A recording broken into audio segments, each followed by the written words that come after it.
What would you do if the one person who shared your childhood tried to destroy the happiest day of your life? Imagine this.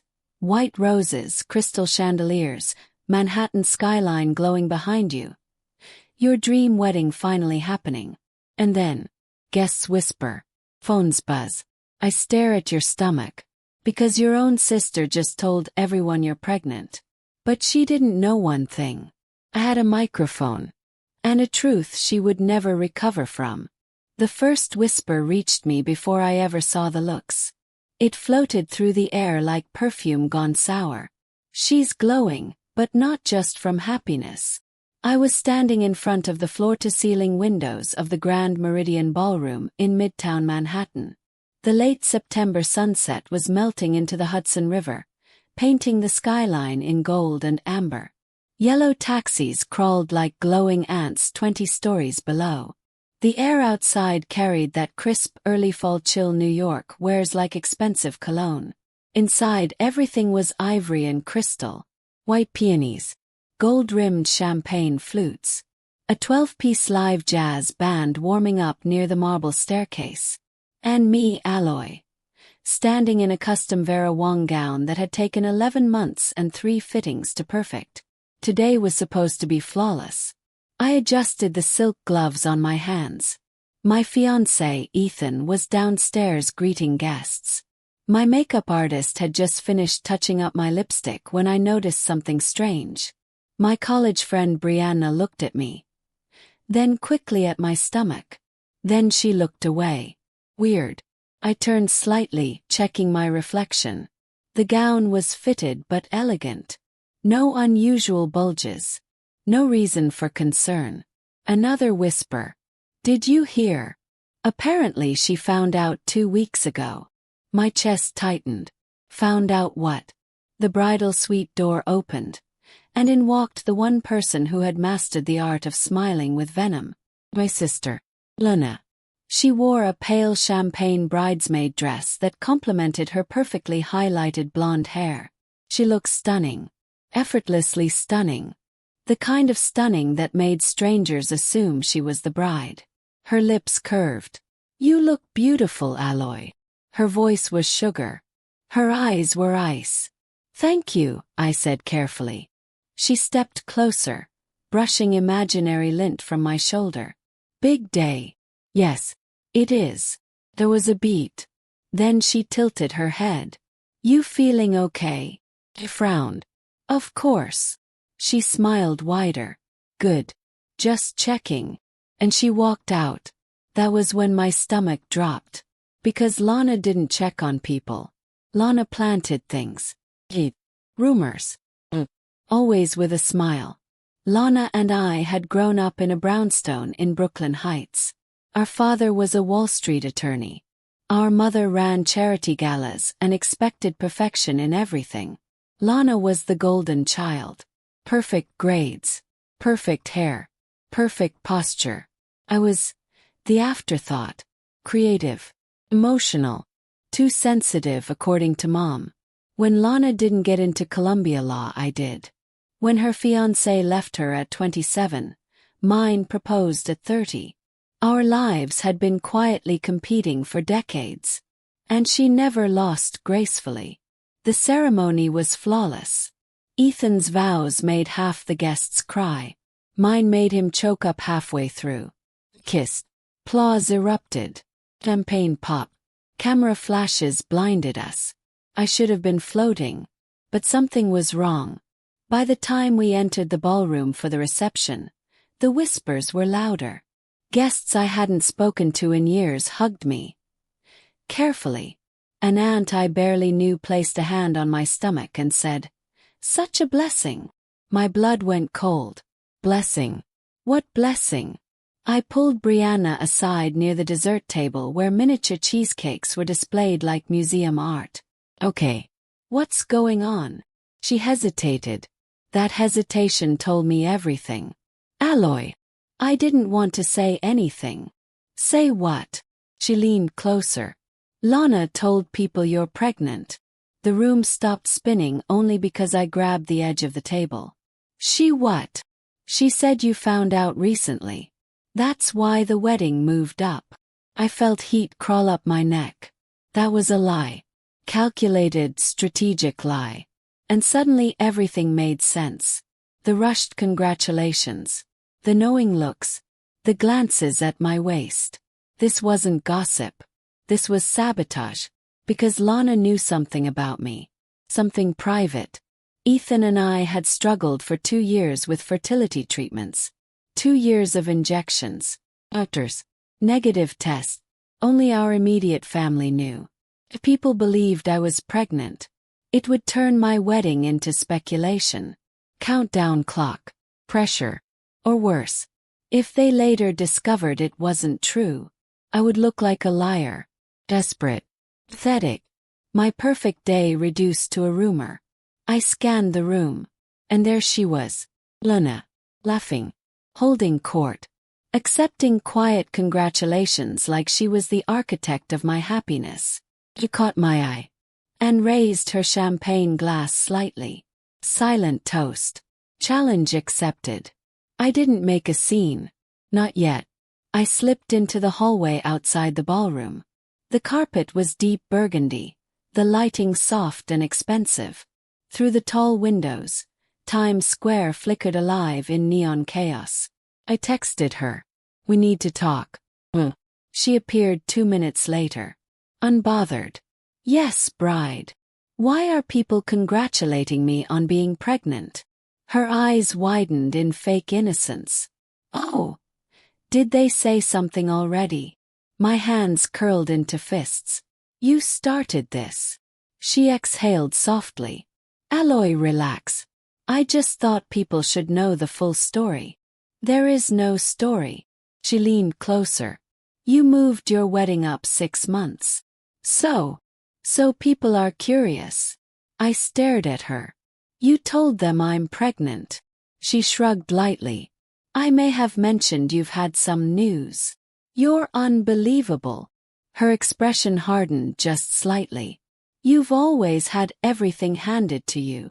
I let out a disbelieving laugh. Excuse me. Mom cried for a week when you got into Columbia. She said she was proud of you. She never said that to me. So this was about that. After all these years. You're trying to ruin my wedding over college acceptance. Her voice dropped. No. I'm reminding people that perfection isn't real. Then she smiled again. You'll thank me one day. And she walked back inside. I stood alone in that hallway for a full minute. The distant bass of the music vibrated through the walls. Had 2 choices.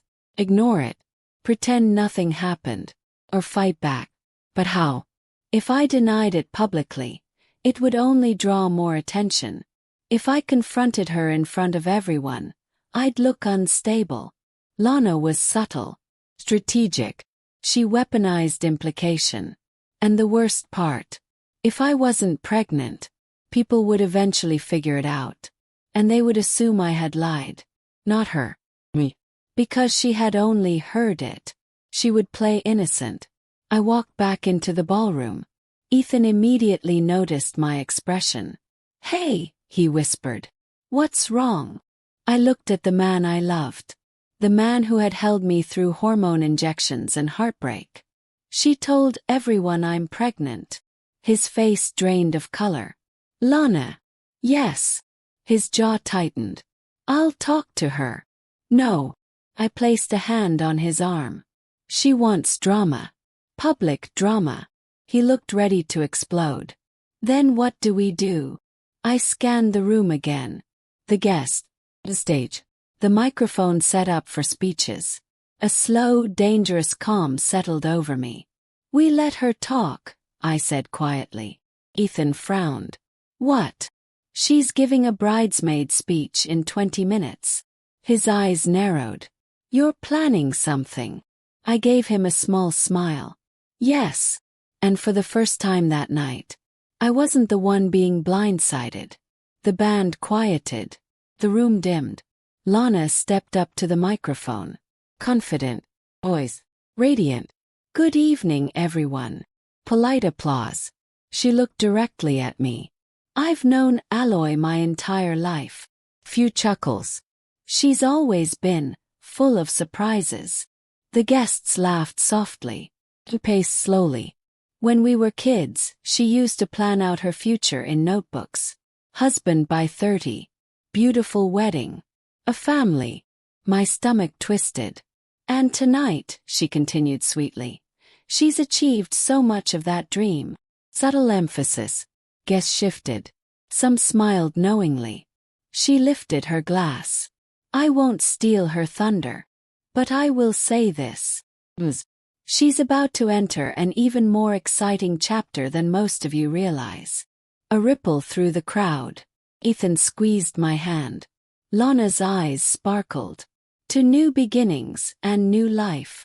There it was. Polite gasp. Soft clapping. More whispers. She stepped back from the mic, triumphant. And that's when I stood up. The room noticed immediately. The bride wasn't supposed to respond. But I was already walking toward the stage. My heels clicked against marble. Each step measured. Controlled. I kissed Lana lightly on the cheek as I passed her. She stiffened. Then I took the microphone.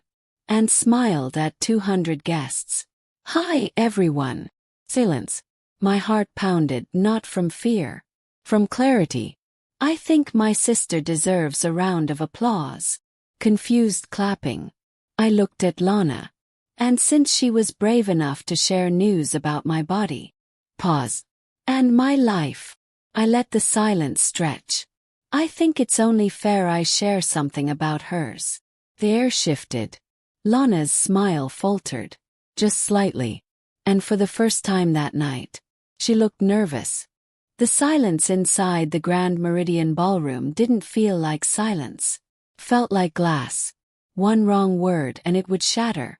200 guests stared at me. The skyline of Manhattan glittered behind the tall windows. City lights flickering like 1,000 watching eyes. Outside, sirens wailed in the distance. Classic New York soundtrack. But inside you could hear the soft hum of the chandeliers. I held the microphone steady. Lana stood 3 feet away from me. Still smiling. But her jaw was tight now. I think, I began softly, that if we're sharing personal news tonight, we should make sure it's accurate. A nervous laugh rippled through the crowd. My sister mentioned I'm entering a new chapter. I turned to Lana.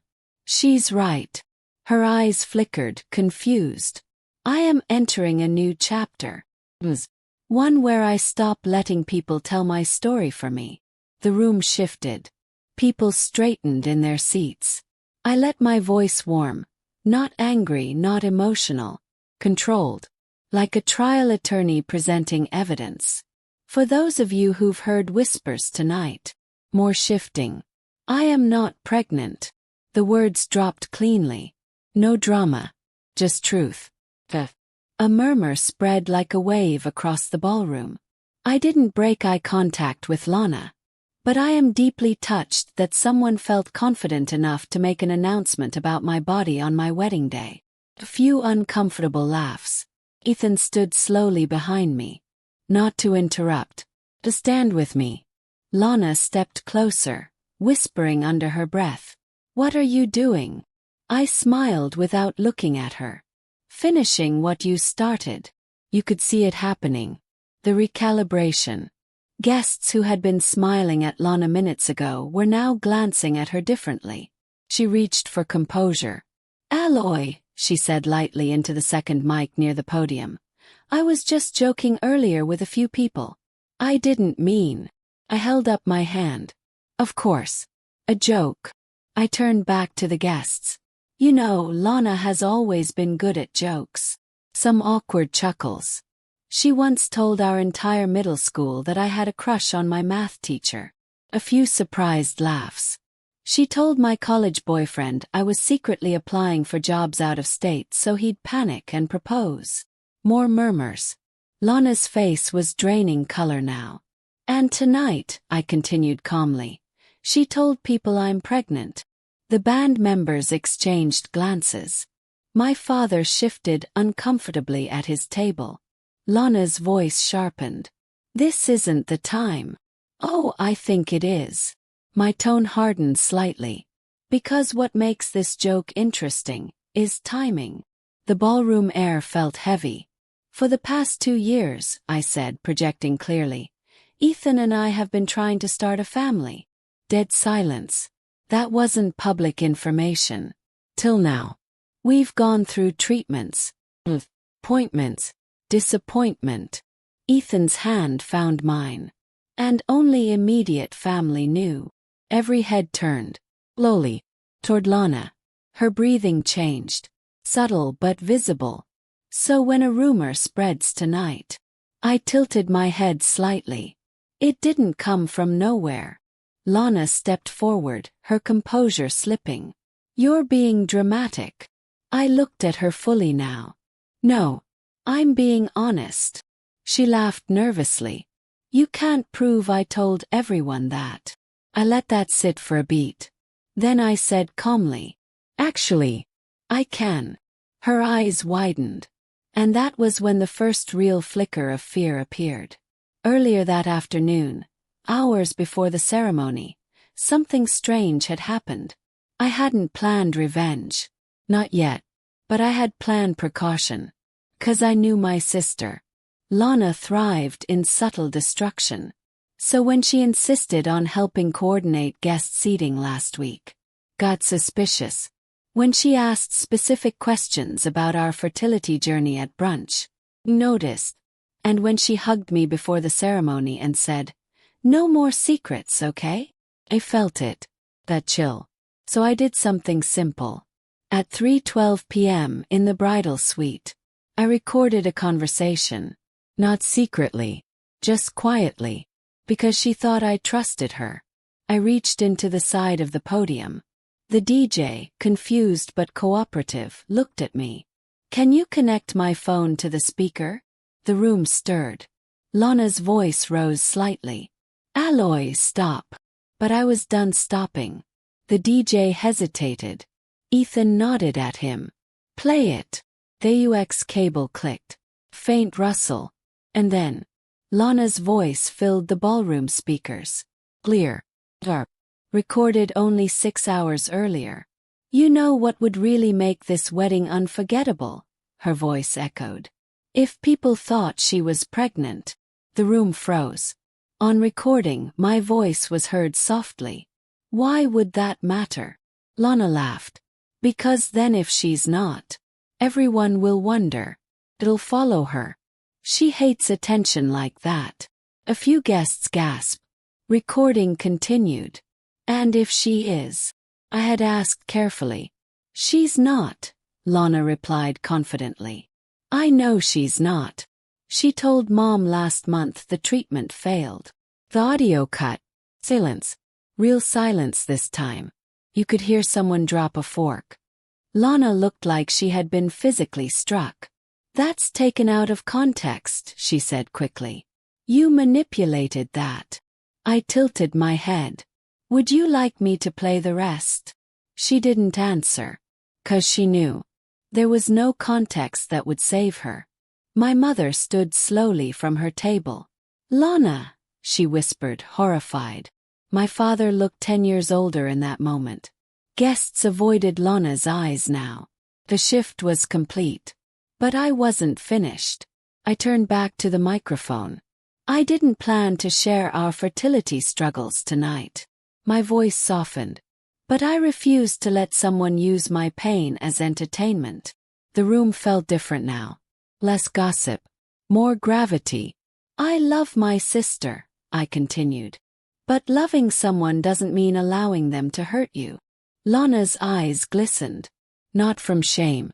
From fury. You're humiliating me, she whispered. I looked at her gently. No. Pause. You did that to yourself.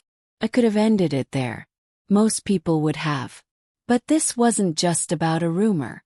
This was about years. Of competition. Of manipulation. Of quiet sabotage.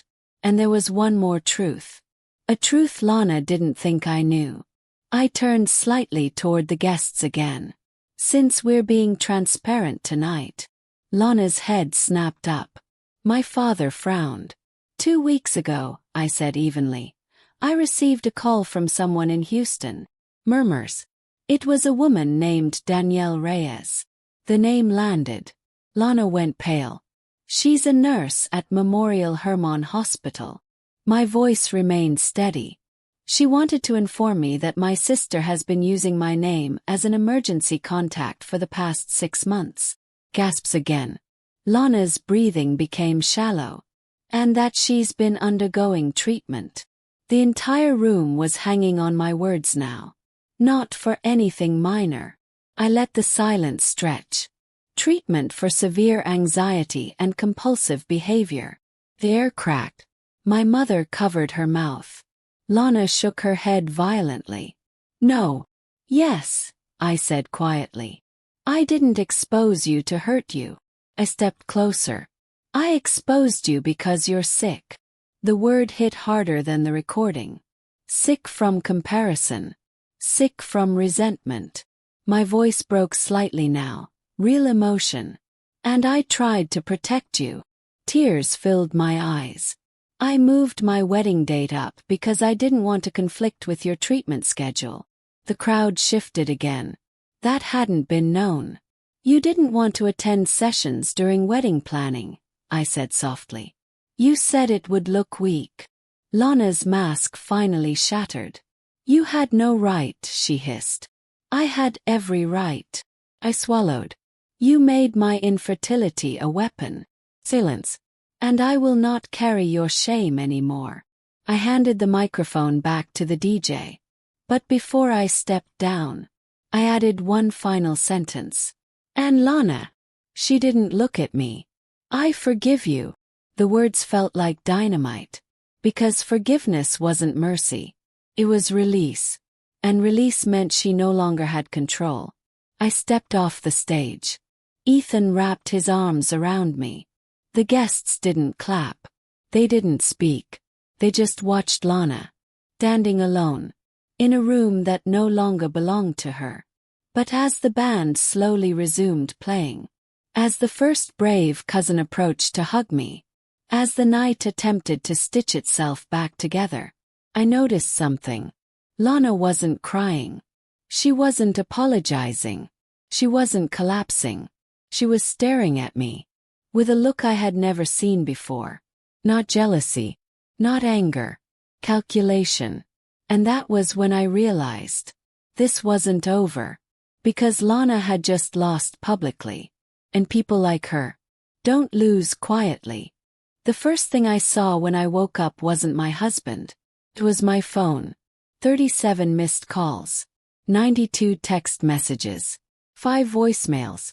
And 1 notification that made my stomach drop. Alloy Bennett wedding meltdown. Trending number 4 in New York. The curtains of our penthouse suite at the Whitmore Hotel were slightly open. Early morning Manhattan light filtered through the glass, pale and unforgiving. Below, traffic was already alive.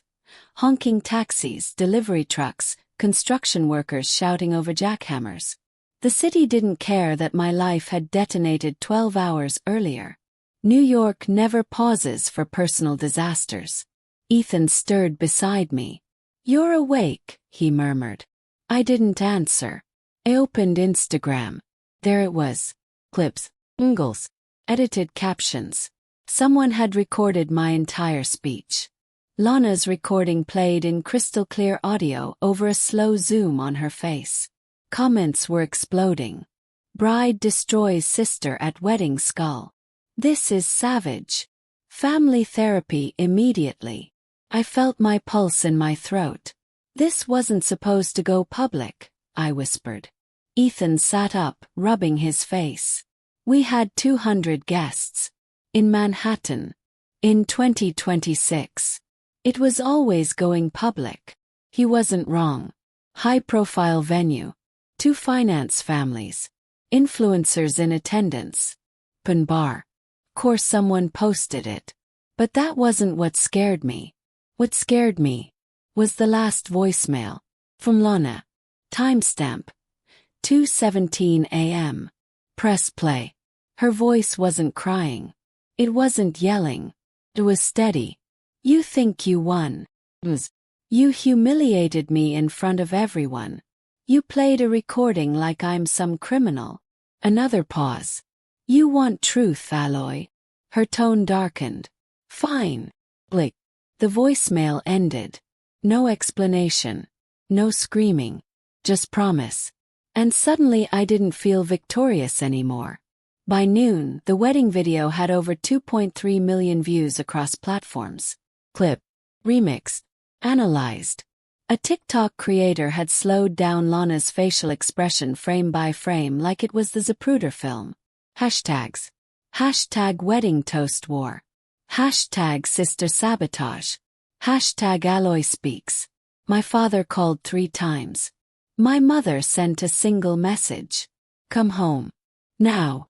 We drove to my parents' Upper East Side townhouse in tense silence. Fifth Avenue trees were just beginning to turn amber. Tourists crowded museum steps. Life moved forward. But inside that brownstone, war waited. The living room felt colder than usual. My mother sat rigid on the cream sofa. My father stood by the fireplace, hands behind his back like he was about to deliver a legal verdict. And Lana. She stood near the window, composed, wearing black, like she was attending a funeral. Maybe she was. The funeral of her reputation. You embarrassed this family, my father began immediately. Blinked. I exposed a lie. You made it public, he snapped. She made it public first. Lana finally spoke. You didn't have to play that recording. I looked at her. You didn't have to invent a pregnancy. My mother's voice cracked. Why would you do that, Lana? And that was the first time I saw it. Not anger. Not jealousy. But something darker. Exhaustion. She looked at me. You want honesty? She asked quietly. Yes. She nodded slowly. Okay. She stepped forward. You've been lying for months. The words hit like ice water. What? She laughed softly. You're not pregnant. That's true. I stared at her. But you were. The room tilted. What are you talking about? She crossed her arms. Last December. My chest tightened. Only 4 people knew about December. Me. Ethan. My doctor. And my mother. I looked at her. Her eyes dropped. Lana continued. You were 8 weeks. My hands began shaking. We lost it, I said hoarsely. You terminated it. The word sliced the air. My father inhaled sharply. Ethan stepped forward instantly. That's not. I raised my hand. Because I knew what she was doing. Weaponizing truth. I had been pregnant last December. After our 3rd round of IVF. But there were complications. Severe complications. The doctor had said continuing would put my life at risk. We made the hardest decision of our lives. And we kept it private. Because grief isn't public entertainment. You told Mom, Lana said calmly. Mom told me. I looked at my mother again. She was crying now. I thought she should know, she whispered. My lungs felt tight. So this is revenge? I asked Lana quietly. For a medical decision. No, she said. It's about hypocrisy. My vision sharpened. What hypocrisy? You stand there acting like a victim, she said, voice rising slightly. But you've curated this perfect image for years. Perfect career. Perfect engagement. Perfect wedding. That's not hypocrisy. That's living my life. You hide everything ugly. Her words trembled now. You hide failure. You hide pain. You hide that you didn't even want that pregnancy anymore. That's not true. The room echoed. Because that was the real accusation. Not the rumor. Not the sabotage. But that I was heartless. Ethan's voice cut through. You don't get to rewrite our trauma. Lana ignored him. You made a choice, she said to me. A choice I could never make. Click. Finally, this wasn't about Columbia, or weddings, or attention. It was about motherhood. Lana had tried for 3 years after her fiancé left. Naturally, with treatments, nothing worked. Her body never responded. Mine did, even if briefly. "You think I don't know that?" she whispered. "You think I don't wake up wondering what's wrong with me?" Her voice cracked for the first time. "You had what I couldn't, and you threw it away." The accusation landed heavy and unfair. "Lana," I said softly, "you don't know what that decision cost me. You look fine." There it was, the surface-level judgment. I walked toward her slowly. "You weren't in that hospital room. You didn't hear the doctor say I might bleed out. You didn't sign those papers." Silence. "You don't get to decide what that meant." For a split second, I saw something human in her. Then it vanished. "You still humiliated me," she said coldly. "And now everyone thinks I'm unstable." "You need help," I replied gently. "I don't need pity. You need accountability." That word lit a fuse. "You want accountability," she said quietly. "Okay." She reached into her bag and pulled out a folder, legal-sized. She placed it on the coffee table. "I met with an attorney this morning." The room froze. My father stepped forward. "Lana." "She defamed me publicly," Lana said calmly. "I have documentation of my diagnosis." She disclosed medical information without consent. My stomach dropped. She called me sick in front of 200 people and millions online. She looked at me steadily. "I'm filing a civil suit." The words echoed. Civil suit. Against me. On my wedding weekend. My mother gasped. "You can't be serious." Lana's voice was steady. "I am." She met my eyes. "You wanted a public battle. Now you have one." We left without another word. The city felt louder than ever as Ethan and I stepped onto Madison Avenue. Wind whipped between buildings. A news van was parked across the street. A reporter was speaking into a camera. "And now sources say legal action may follow." Felt dizzy. "This is insane," Ethan muttered. But I wasn't listening. 'Cause my phone buzzed again. Unknown number. Answered. A woman's voice spoke calmly. "Hi, is this Alloy Bennett?" "Yes. My name is Rachel Kim. I represent your sister." My pulse pounded. "We're preparing formal documentation. But before we proceed, my client has one condition." The wind roared in my ears. "What condition?" "She wants you to publicly admit that your wedding speech was retaliatory and emotionally abusive." I stopped walking. "And if I don't?" Rachel's voice remained cool. "Then we expose everything." The city noise faded into a dull hum. "Everything?" I whispered. "Yes." The hospital records. The IVF documentation. The termination consent. My knees nearly buckled. "They're confidential," I said weakly. "They won't be if litigation begins." The call ended. I stood on a Manhattan sidewalk in my wedding heels, realizing something devastating. This wasn't about humiliation anymore. This was about destruction. And Lana had just escalated the war. The first official email arrived at 8:43 a.m. on a gray Manhattan morning. Subject line. Bennett vs. Bennett. Notice of intent to file civil claim. Rain streaked down the glass walls of our Tribeca apartment. The city looked washed out, stripped of glamour. Delivery trucks hissed along wet pavement. Somewhere below, a barista dragged metal chairs across concrete. New York in the rain doesn't feel romantic. Feels exposed. Ethan stood in the kitchen reading the document over my shoulder. Defamation. Emotional distress. Public disclosure of private medical information. He exhaled slowly. She's really doing this. I stared at the attachment. 32 pages. Lana wasn't bluffing. By afternoon, news outlets picked it up. Not just gossip blogs. Actual networks. One segment on CNN ran a headline. Wedding speech goes viral.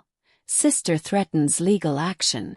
Another tabloid featured side-by-side photos. Lana, tearful, walking into a midtown office building.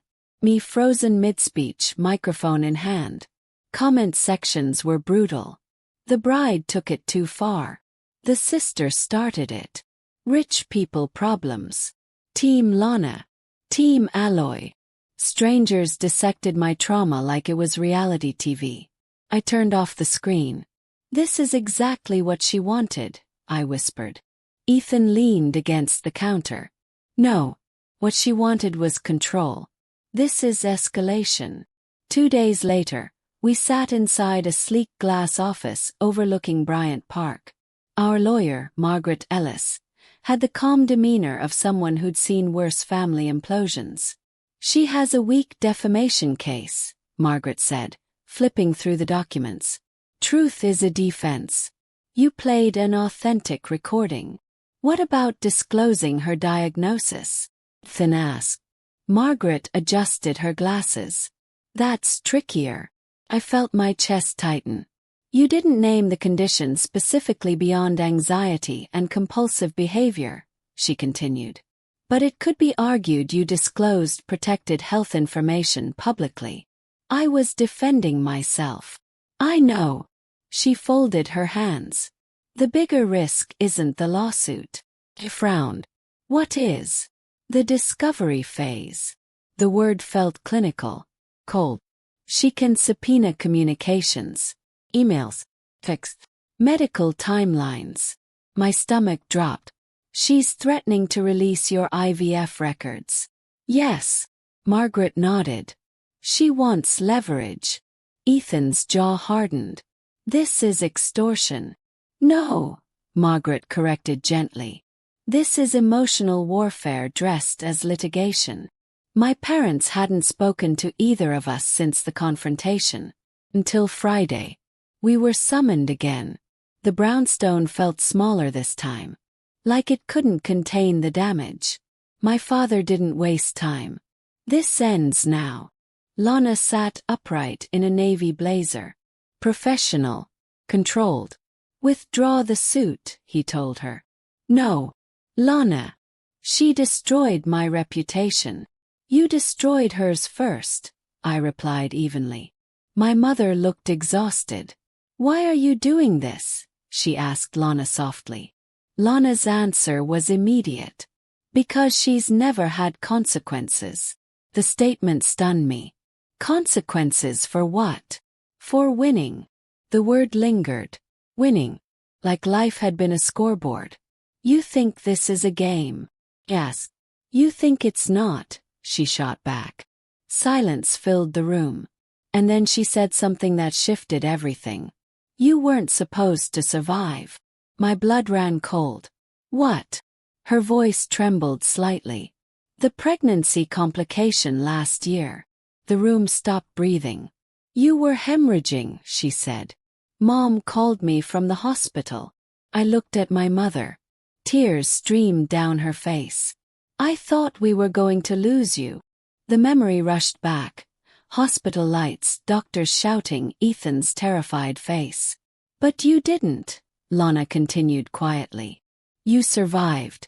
And 2 months later you were back at work. Back planning your perfect life. I stared at her. What does that have to do with anything? Her voice cracked. Because I realized something. She swallowed. No matter what happens, you land on your feet. There it was. Not jealousy of success, but resentment of resilience. I don't, I said softly. Yes, you do. You just don't see the cost. She shook her head.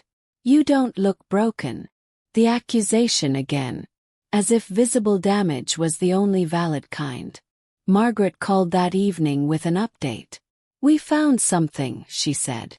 My pulse quickened. What?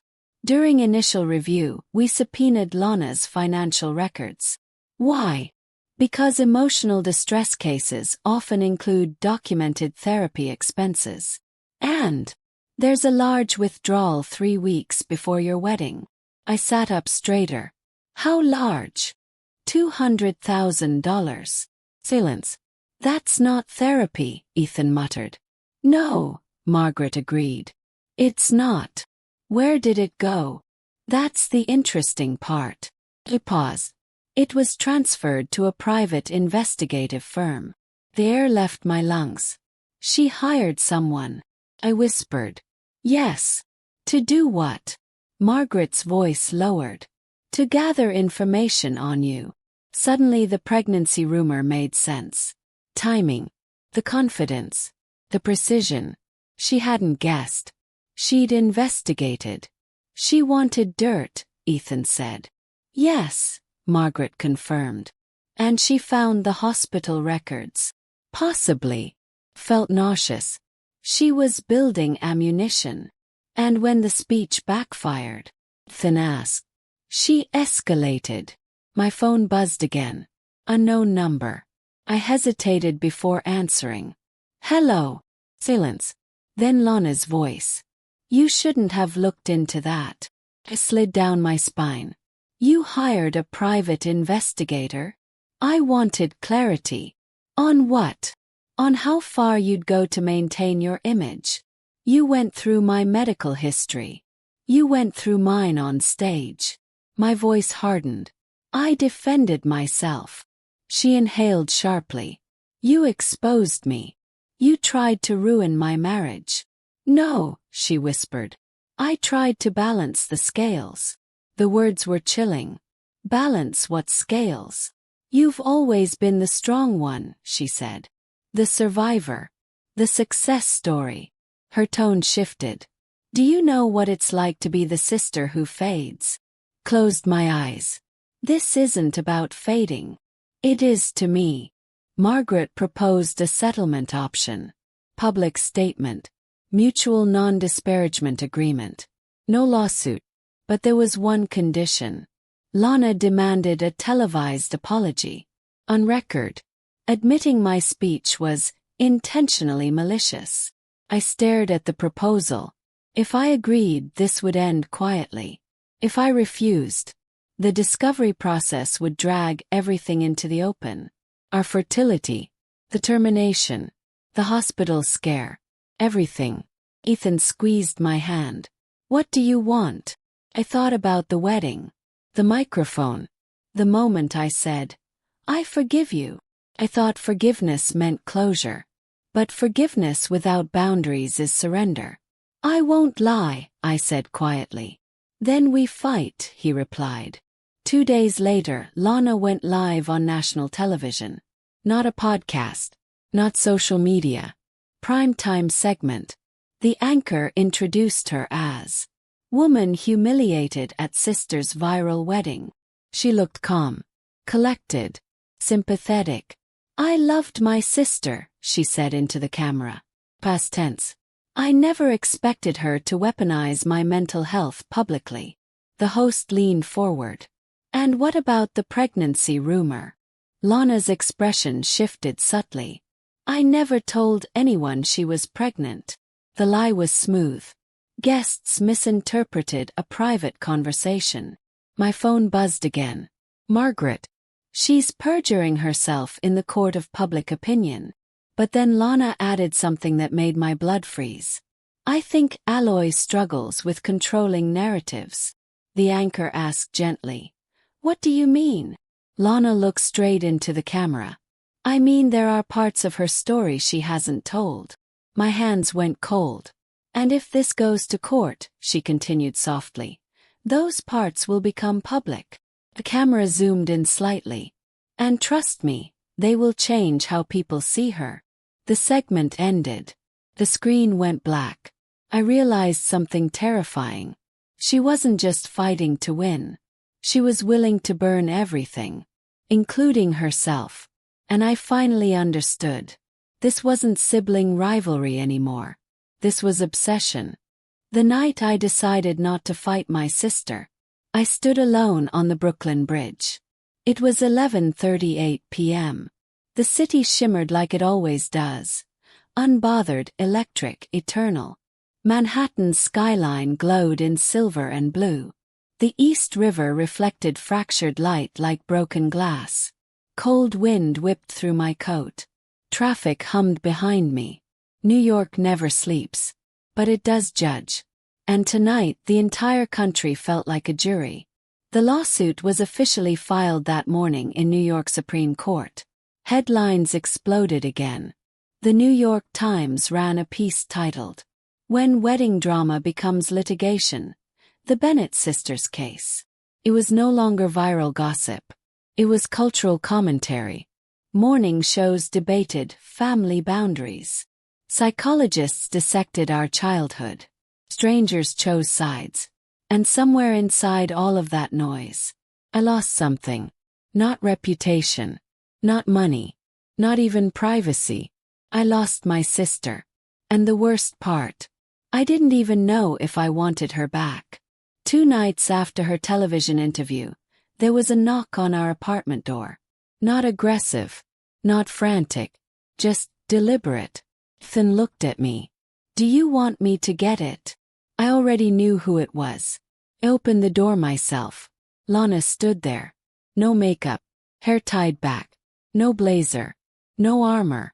Just my sister. For the first time in weeks she looked small. "Can I come in?" she asked quietly. I stepped aside.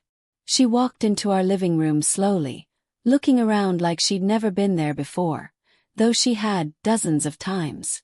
Silence stretched between us. Finally she spoke. "I didn't think it would go this far." I folded my arms. "You filed the lawsuit. I thought you'd settle." Her honesty almost made me laugh. "You thought I'd apologize publicly for defending myself?" She didn't answer. She just looked tired.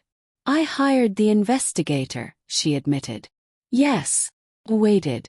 "I wanted proof that you weren't perfect." The words hit differently now. Not angry. Not venomous. Just wounded. "You could have asked me," I said. "You would have lied." "I never lied." "You curate," she replied softly. And maybe that was true. I didn't share my pain publicly. I survived privately. But survival isn't deception. It's protection. She sat down slowly on the couch. "I was supposed to get married in October."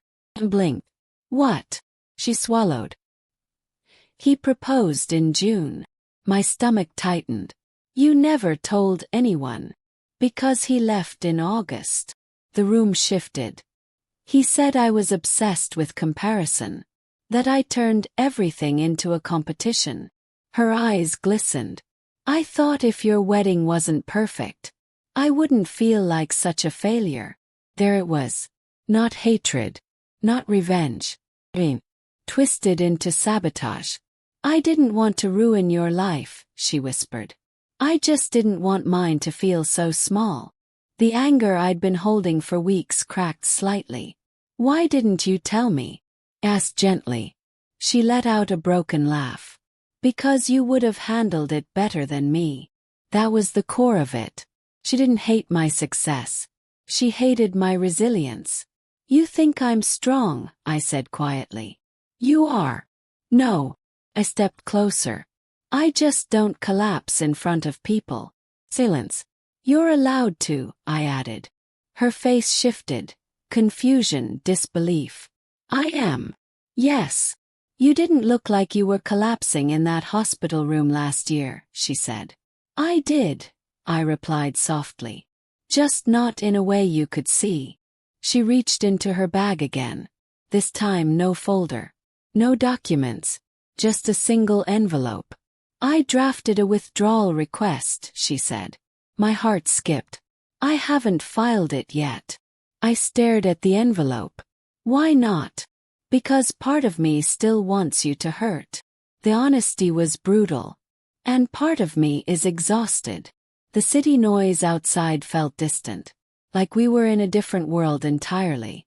"You don't win by destroying me," I said quietly. I know. You don't lose by admitting you're struggling. She exhaled shakily. I don't know how to stop competing with you. You don't compete, I replied. You heal. Tears spilled down her face. Not dramatic, not theatrical, just human. I don't know how, she whispered.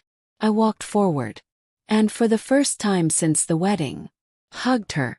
She didn't resist. She actually collapsed, into my arms, shaking. And suddenly I understood something powerful. She wasn't trying to ruin my wedding. She was trying to interrupt a story where she felt invisible. The next morning we stood together outside the courthouse. Reporters waited like vultures. Microphones ready.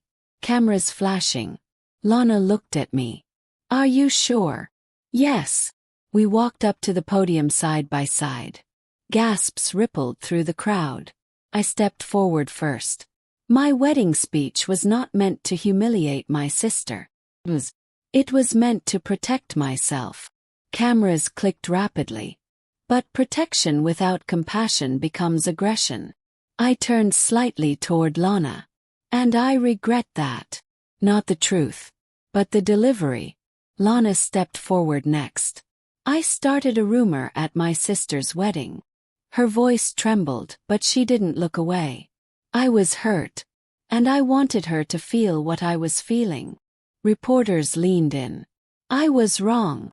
Silence. I'm withdrawing the lawsuit. Collective gasp. We're choosing therapy over court. Flashbulbs exploded. Questions shouted. But we didn't answer. We walked away together. Not perfectly healed. Not magically repaired. But choosing something radical. Spring in New York feels like forgiveness. Cherry blossoms in Central Park. Street musicians in Soho. Open windows and fresh air. Lana and I sat on a bench near Bethesda Fountain. Not discussing lawyers. Not discussing the wedding. Just talking. Normal. Human. Do you ever think about what would have happened if we kept fighting? She asked. All the time.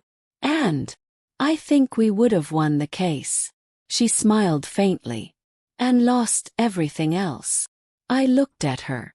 You're not my rival. She nodded slowly. And you're not my scoreboard.